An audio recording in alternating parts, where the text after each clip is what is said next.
trouver Anthony les gars, rapidement, essayez de trouver Anthony. Cette équipe de foot n'est pas comme les autres. Il s'agit de la sélection régionale de parafoot adaptée. Difficile de le remarquer, mais ces jeunes sont atteints de déficience mentale pour certains, d'autisme pour d'autres. Ici, ils peuvent pratiquer leur sport favori dans des conditions optimales.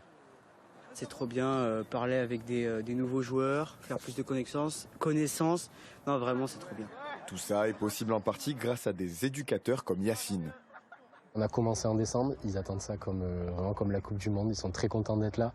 Donc nous, c'est beaucoup plus facile pour bosser, on peut leur en demander beaucoup plus qu'en club ou qu'en journée, on va dire, de travail habituel sur la semaine. Et ça, c'est cool.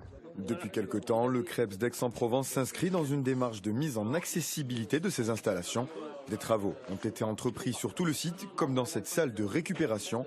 Ici, tout le monde peut profiter des équipements, comme nous le montre Loïc Gourdon, responsable de site.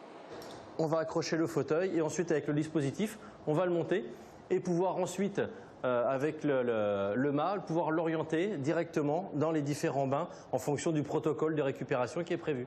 Ces innovations ont pu être constatées par différents acteurs locaux à l'occasion de la Journée nationale du handicap. Parmi les présents, le sous-préfet d'Aix-en-Provence, Bruno Cassette, qui met en avant l'implication de l'État dans ce dossier.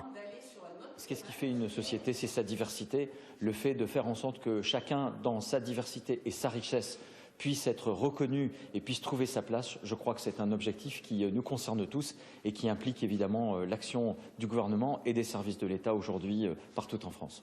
Aujourd'hui, 16 athlètes sont suivis par le Krebs d'Aix-en-Provence et sont susceptibles de participer aux Jeux paralympiques de 2024.